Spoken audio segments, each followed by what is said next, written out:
1947 में देश आजाद हुआ, भारत और पाकिस्तान का विभाजन हुआ। लेकिन इस विभाजन में अंग्रेजों ने एक भयंकर मिस्टेक करके गए थे। मिस्टेक क्या, वो जहर बो के गए थे। उन्होंने कहा था कि जिन्हें पाकिस्तान में मिलना है वो पाकिस्तान में चले जाए, जिन्हें भारत में मिलना है वो भारत में चला जाए। इसके अलावा ससुरा ने एक और बात कर दिया था कि जिसको स्वतंत्र रहना है वो स्वतंत्र रह जाए। इसमें काम कर दिया कश्मीर वाला बकलोलई। कश्मीर के राजा हरि सिंह थे, लेकिन उनके अंदर उतनी दूरदर्शिता नहीं थी जो वास्तविकता है। अब कई को हरि सिंह का समर्थन हमारा कहने लगे कि आप ढेर जानते हैं। देखिए, हरि सिंह का जो प्रधानमंत्री थे शेख अब्दुल्ला, बहुत ही शातिर दिमाग का इंसान, मतलब समझ जाइए कि बहुत तेज खोपड़ी का, छल कपट बहुत ज्यादा। तो शेख अब्दुल्ला जो जम्मू कश्मीर का ये था, यही प्रधानमंत्री थे। तो हरि सिंह को बोला कि आप क्या हो जाइए, अलग हो जाइए, क्योंकि शेख अब्दुल्ला को पता था कि हरि सिंह जिस दिन अलग होंगे, एक अलग देश बनाएंगे, उस दिन इंडिया अलग, पाकिस्तान अलग। और कश्मीर की ज्यादातर जनता जो थी वो मुस्लिम थी और उसके राजा क्या थे, हिंदू थे। तो ये उसको फारूक शेख अब्दुल्ला को पता था कि इनके खिलाफ विद्रोह कराना बड़ा इजी है। तो शेख अब्दुल्ला किसका प्रधानमंत्री थे, हरि सिंह।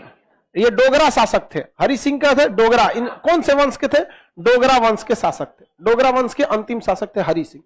तो हरि सिंह से कहा कि आप स्वतंत्र हो जाइए। लेकिन इसी बीच क्या हुआ, पाकिस्तान वालों ने क्या कर दिया, हमला कर दिया।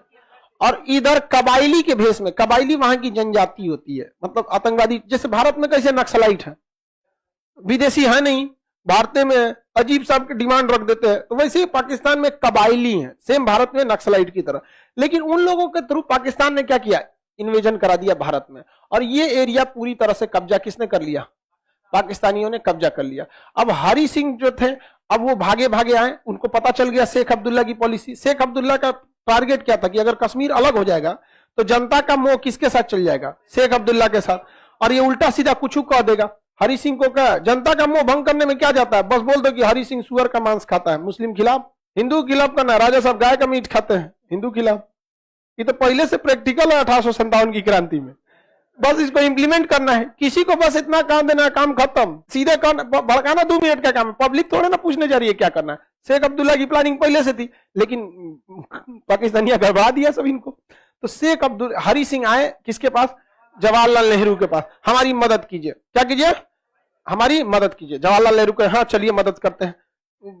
सरदार पटेल कह गए महाराज शांति से बैठिए, मदद करते। चोट्टा कहीं का हरि सिंह बोले थे तोरा भारत में मिलने के लिए, तो तोरा अपने नौटंकी था, अलग देश बनाएंगे, भाग। कहा है महाराज हम आधा कब्जा हो गया है और छोटा सा हमारा बेटी पर तो उठा ले जाएगा सो बचा लीजिए। तो कहें 21 शर्त में बचाएंगे, साइन कर यहां पर। तो उन्होंने साइन किया 26 अक्टूबर 1947, 26 अक्टूबर 1947 को साइन कर दिया। कहां पर, भारत में विलय पत्र पे। तब तक भारत पर आधा कब्जा हो चुका था कबाइलियों का, और वो पूरे भारत में हर बड़े जगह पे घुस चुके थे। तो उस समय जितना सेना के बड़े अधिकारी थे वो इंग्लैंड से पढ़ के आते थे, और उसमें ब्रिगेडियर उस्मानी थे, वो उस समय बलूच रेजिमेंट में थे। बलूच अभी पाकिस्तान में है। तो देश का जब विभाजन हुआ तो जिन्ना ने कहा था इनको ब्रिगेडियर उस्मानी को, आप आ जाइए, बलूच रेजिमेंट का कमांड आप ही संभालिएगा। ब्रिगेडियर उस्मानी ने कहा भागता है कि नहीं, यहाँ पे आ जाइए। यहाँ पर सेना में जब शपथ लिए थे तो यही शपथ लिए थे कि जब तक जीवित रहेंगे भारत की सुरक्षा में हम लगे रहेंगे। तुम आज विभाजन कर दिया तो हम अपनी शपथ का विभाजन नहीं कर सकते, हम यहीं रहेंगे। सरदार पटेल ने देखा कि भाई ये आदमी ठीक है। सरदार पटेल के अंदर व्यक्ति को परखने की बहुत क्षमता थी। वो एकदम गरीब परिवार से उठे थे। उन्होंने जिम्मेदारी सौंपी किसको, ब्रिगेडियर उस्मानी को, कि जाइए आप इनको बताइए क्या है। ब्रिगेडियर उस्मानी जब यहां से गए अपनी सेना लेकर, 900 से ज्यादा पाकिस्तानियों को मार दिए, साफ हो गया सब आते वहां पर। और नौशेरा में पाकिस्तानियों का कहना था, नौशेरा उस समय का बहुत टिपिकल पॉइंट था, वो हाइट पर था और वहां से भारत को बढ़त नहीं मिल पा रही थी। तो नौशेरा जीतने की जिम्मेदारी दी गई थी ब्रिगेडियर उस्मानी को। सुबेरे जिम्मेदारी दी गई, शाम को फोन आ रहा है ब्रिगेडियर उस्मानी का नेहरू के पास कि नौशेरा जीत गए खत्म हो गया नौशेरा का कहानी। इनको नौशेरा का शेर कहा जाता था। बाद में युद्ध चलते रहा, यूएनओ में भी ये मुद्दा उठ गया। यहाँ पर बहुत सारे भारतीय सैनिक बहादुरी से लड़े थे वहां पर। इस बीच एक तोप का गोला आके इन्हीं के ऊपर गिर गया। यहाँ पर ब्रिगेडियर उस्मानी शहीद हो गए थे यहाँ पर। तो यहाँ पे इनकी कहानी नौशेरा का शेर कहा जाता था। और ये हमारा देश कब आजाद हुआ, 47। और 47 में क्या हो गया, मार चालू हो गया। और ये युद्ध 48 तक चला था और कई सारे इसमें हमारे भारतीय सैनिक शहीद हुए सब। यहाँ पर एक्चुअली क्या होता है कि जब भी कोई शहीद होता है ना, कमांडर का नाम ही सामने ज्यादातर आ जाता है। जैसे विक्रम बत्रा साहब, आप देखिए उनके साथ बहुत लोग शहीद हुए, बहुत सारे लोग शहीद हुए, लेकिन कुछ लोग जो होते हैं ना बड़ा विषम परिस्थितियों में शहीद होते हैं। विक्रम बत्रा साहब जीत चुके थे, टाइगर हिल पे कब्जा कर चुके थे, लेकिन एक ने स्नाइपर लगा के मार दिया। स्नाइपर की गोली बहुत तगड़ी होती है और स्नाइपर लगने के बाद कोई बचता ही नहीं है। और स्नाइपर लगा के, स्नाइपर का काम ही होता है वीआईपी को मारो, पब्लिक को मारने के लिए स्नाइपर नहीं होता, मेन कमांडर को मारो। और खोजिए रहा था बत्रा साहब को। इसलिए देखेंगे ना, सेना में जब अधिकारी लड़ने जाता है ना, तो उसका मेडल वेडल सब उतार के एकदम नॉर्मल फौजी की तरह दिया जाता है, ताकि दूर से पता ना चले कि यही अधिकारी है, वरना स्नाइपर वाले उन्हीं को मार डालेंगे। तो इस तरह से भारत ने 1948 की लड़ाई में क्या बनाया था, सीमा का निर्धारण किया। और जब सरदार पटेल ने यहां सेना भेजा ना, वही बन गया हम लोग के लिए line of control. Jawaharlal Nehru ने यहां गलती ये कर दिया। हालांकि इसमें अब जवाहरलाल नेहरू की गलती कहिए या फिर यूएनओ का दोगलापन कहिए, दोनों कह सकते हैं। जवाहरलाल नेहरू ने इस मुद्दा को 1948 में लेके चले गए यूएनओ में। 1948 में कहां लेके चले गए, यूएनओ में। यूएनओ जो है किसी भी मुद्दा को बर्बाद कर देता है। यूएनओ में लेके चले गए जवाहरलाल नेहरू और कहे कि देखिए 26 अक्टूबर 1947 को विलय पत्र पर इन्होंने साइन कर दिया। और उसके बाद आजादी का डॉक्यूमेंट दिखाया जो संसद में पारित हुआ था, ब्रिटिश संसद में, आपको याद होगा, तो उसमें लिखा गया था स्पष्ट उस विधेयक में कि भारत पाकिस्तान का विभाजन होगा। जो स्वतंत्र रहना चाहता है स्वतंत्र है, जो पाकिस्तान में जाना चाहता है वहां जाए, जो भारत में आना चाहता है वहां आए। तो इस आधार पर विलय पत्र पर साइन हो गया, ये कश्मीर हमारा होना चाहिए। तो ये तो सही है, लेकिन इस दोगला को देखिए, ये कहता है कि हम वहां के लोगों से जनमत संग्रह कराएंगे कि हम कहां रहना चाहते हैं। वहां के लोगों से क्या करना चाहेंगे, जनमत संग्रह, रेफरेंडम कराना चाहेंगे। तो जवाहरलाल नेहरू ने कहा कि अगर आपको रेफरेंडम कराना है तो भारत के सभी राज्यों से करा लीजिए कि आप कहां रहना चाहते हैं, क्योंकि जवाहरलाल नेहरू तो एकदम परफेक्ट थे। सरदार पटेल ने भी कहा हाँ टेंशन मत लीजिए, इन सबको हम अपने में ले लिए। और साथ साथ आप पाकिस्तान में भी तो जनमत संग्रह कराइए। लाहौर कैसे उसका, कराची कैसे उसका, जनमत संग्रह केवल कश्मीर पर। आज तक ये मुद्दा लटका हुआ है यूएनओ में। जो हमारी संस्कृति, गौरवपूर्ण संस्कृति रही थी जो पूरी दुनिया में, उसे हम लोग को, जिन्ना इस साले को कोई मतलब नहीं यहां पर, बस कश्मीर चाहिए। ये उल्टा सीधा यहां पर इसके कोई टारगेट, कोई उद्देश्य था पाकिस्तान बनने का, कोई उद्देश्य नहीं है इनको। को अभी भी पूछेगा, कोई उद्देश्य नहीं है वहां पर। समझेंगे कि नहीं, कोई किस चीज में आगे हैं ये लोग, आतंकवाद छोड़ के।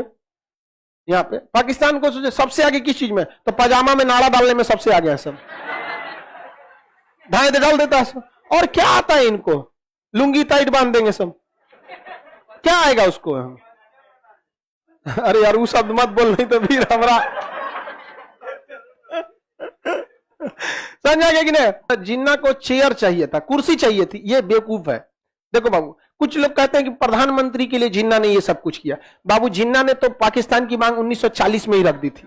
देश कहां आजाद हुआ था, प्रधानमंत्री का तो बात आता है कैबिनेट मिशन के बाद। प्रधानमंत्री की बातें शुरू होती है 1951 के प्रथम आम चुनाव में। उससे पहले प्रधानमंत्री की बातें कहां आती है, अभी देश तो आजाद होने दीजिए। 1942 में शिमला 45 में शिमला सम्मेलन में कूद के भाग गया, कहां प्रधानमंत्री की बात आई थी। वो तो मुस्लिमों के कहना छेद था। यहाँ पे प्रत्यक्ष कार्रवाई दिवस 1946 में बताया, कहां प्रधानमंत्री की बात आई थी। ऐसा नहीं था प्रधानमंत्री के उससे आता। ये सब चीजें थोड़ी सी मन गलत है। आप बताइए क्या प्रधानमंत्री के चक्कर में विभाजन किया था, नहीं, उसको अलग बनाना ही था। सुअरों का एक बाड़ा खोलना था उसको, जहां एक साथ सब रह सके। तो वो उसने कहा कि यहां नहीं रह पाएगा, शेर के साथ सुअर नहीं रह सकते, तो उसने क्या कर दिया, विभाजन कर दिया वहां पर। समझ में आ गया कि नहीं आ गया। तो ये मत सोचिएगा कि उसने क्या किया था, अलग रह दिया था, क्योंकि उसे पता था कि जंगल में अगर रहेंगे तो कभी भी सुअर जो है वो राजा नहीं बन सकता। इसलिए सुअरों का एक अलग जंगल बनाना पड़ेगा, जिससे अखंड साम्राज्य के राजा जिन्ना रहेंगे। जितने विभाजन करके रखेंगे। यहाँ हरि सिंह की भी बेवकूफी थी, क्या जरूरत है यार, पिटा के आए हो, तुम्हारी बात कोई नहीं सुनेगा। होशियारे बनते हैं हरि सिंह यहाँ पे। यूएनओ में मामला चल गया, अटक गया। अब कश्मीर जो था, हरि सिंह किस पे बिलीव करते थे, शेख अब्दुल्ला पे। इसने कहा, हरि सिंह ने कह दिया कि हमारा अलग संविधान बनेगा। इसने चढ़ा दिया इनको, हरि सिंह को, कि कहिए हमारा अलग संविधान रहेगा। ये 370 कहे थे ये हरि सिंह, हमें क्या रहना चाहिए 370। ये जिम्मेदारी मिट गया हरि सिंह पे। ओहो माय गॉड, हरि सिंह। और इन्होंने 370 का मसौदा तैयार करने की जिम्मेदारी किसको दी, शेख। वाह वाह, हो गया, मीट की जिम्मेदारी कुत्ता को। हाँ समझ में आ गया, नहीं ना रह सकता है। तब देखे यहाँ पे हरि सिंह ने कह दिया कि भैया हमारे लिए क्या रहना चाहिए, अलग संविधान। इन्होंने कहा कि हम अच्छा से मसौदा तैयार करेंगे। 370 में इन्होंने ऐसा बातें डाला था। 370 का 1 में इन्होंने सबसे पहले कहा था कि जम्मू कश्मीर की सीमाएं भारत की सीमाएं हैं, मतलब जो जम्मू कश्मीर का क्षेत्र है वही भारत की सीमा है। तो 370 के ए में कोई छेड़छाड़ नहीं हुआ है। देखिए 370 ए अभी भी वैसे ही है, क्योंकि 370 का ए हटाएंगे जो जम्मू कश्मीर की सीमा भारत की सीमा नहीं रहेगी, ऑटोमेटिक भारत से अलग हो जाएगा। तो ये कहता है कि जम्मू कश्मीर की सीमाएं भारत की सीमा, अच्छी बात है। उसके बाद जम्मू कश्मीर में भारत का पूर्ण संविधान लागू नहीं होता। आगे और बात कहा गया है, यहां पर राष्ट्रपति का शासन लागू नहीं होगा, यहां नेशनल इमरजेंसी लागू नहीं होगी, यहां बाहर के लोग यहां आके परमानेंटली बस नहीं सकते हैं। ऐसा बात किया गया। सबसे खराब इसमें कहा गया था कि पाकिस्तान की कोई लड़की अगर भारत में यहां जम्मू कश्मीर में शादी करती है तो उसे जम्मू कश्मीर की नागरिकता दे दी जाएगी, लेकिन भारत की लड़की अगर जम्मू कश्मीर में शादी करती है तो उसे नागरिकता नहीं दी जाएगी। यह सबसे खराब चीज था। कहा हरि सिंह, कहां दिमाग था आपका? किस किस को हम बोले? इस बर्बादी में सबका हाथ है, समझा क्या कि नहीं? प्रधानमंत्री को प्रधानमंत्री भर रखिए, राजा है ना आप जी, राजा का 10 गो आंख होना चाहिए। तनी अमित शाह बना दे कोनो उल्टा सीधा कानून, मोदी जी अंदर से देख लेंगे।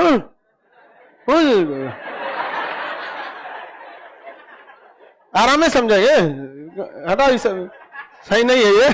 नहीं समझ आया? तीन लोग की जोड़ी गजब लगती है अपनी में। तो बताइए यहाँ पे यूएनओ में चल गया। 370 में ऐसे प्रावधान दिए गए थे और कहा गया था कि 370 में अगर संशोधन करना है तो जम्मू कश्मीर के विधानसभा से पूछना पड़ेगा।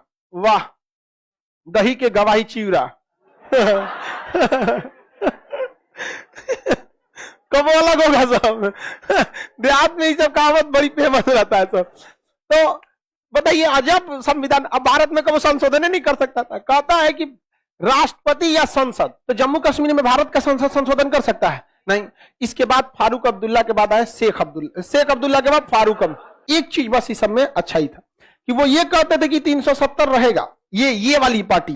अब महबूबा मुफ्ती तो कहती थी कि मेरी लाश से गुजरना पड़ेगा, 370 हटेगा तो मेरी लाश से गुजरना पड़ेगा। हमारा ट्रैक्टर तैयार है, आप लाश तैयार कीजिए। नहीं समझ में आया? अजब हाल है, क्योंकि उसको हिलने के लिए तो ट्रैक्टर चाहिए ना, बहुत मोटी महिला है। इसके बाद आए उमर अब्दुल्ला। इनमें भी एक ही चीज सही है कि भारत के विभाजन की बात नहीं करते। इस टाइप का नहीं कि मतलब ये जो वर्दी, ये जो दहशतगर्दी है, इसके पीछे वर्दी है, ये 2-4 को स्लोगन याद कैला है सब वहां पे कश्मीर वाला, और कुछ नहीं। हम क्या मांगे? आजादी। हम क्या चाहते? आजादी। भारत से आजाद। अरे यार, कम से कम ये उसमें मतलब उतना इन्वॉल्व नहीं रहते। कश्मीर का जनता को खुश रखने के लिए कुछ तो भाषा बोलनी पड़ेगी, लेकिन खानदान देख रहे हैं यहां पर उमर। अब लेकिन मामला क्या हुआ, जब वहां पीडीपी की सरकार बनी, पीडीपी, तो बहुमत पीडीपी को आया नहीं। अब बहुमत फारूक उमर अब्दुल्ला को, ये तो मर गए, ये अभी भी जिंदा है बूढ़े, और इनके बेटा जिंदा है उमर अब्दुल्ला। ये सबसे कम उम्र के सीएम थे। ना ही उमर अब्दुल्ला की पार्टी को बहुमत आया, ना ही पीडीपी को बहुमत आया, और ना ही बीजेपी को बहुमत आया। किसी को बहुमत नहीं आया। समझ आ गया कि नहीं आ गया? तो बीजेपी या पीडीपी क्या बना ली? सरकार बना ली। गजब बात है। वो कहती है कि जब तक हम जिंदा रहेंगे 370 नहीं हटने देंगे, यही कहता है 370 हटाएंगे, लेकिन सरकार बना ली है दोनों। ये समझ में आ रहा है ना? सरकार बनाने के मैटर में कोई मायने नहीं रखता है इस सब चीज में। आप अगर बदल जाएंगे तो लोग पूछने लगे कैसे बदल गए? अरे यार इधर देखो तुम लोग। तो ये लोग क्या बना लिए? सरकार बना लिए। वो किस्मत अच्छा था कि इन दोनों में पटा नहीं। जब दोनों में पटरी नहीं खाया, पटरी नहीं खाने का मतलब समझते हो?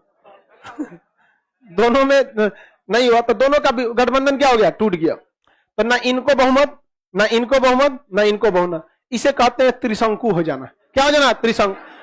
अब ये गड़बड़ ये हुआ कि हमारे संविधान बनने में जब भीमराव अंबेडकर थे तो उन्होंने एक स्पेशल प्रावधान जोड़ा था कि जब किसी राज्य की विधानसभा चल नहीं रही है या भंग है तो उस कंडीशन में उस राज्य के लिए कानून राष्ट्रपति बना सकता है।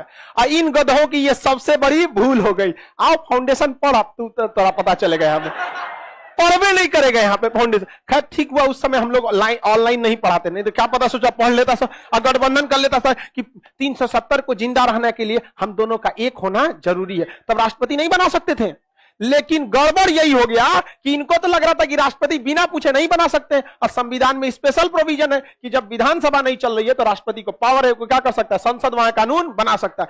यही मैटर था, अमित शाह ने रखा लोकसभा, राज्यसभा, राष्ट्रपति ने साइन कर दिया, 370 खत्म। हम क्या मांगे, आजादी लो।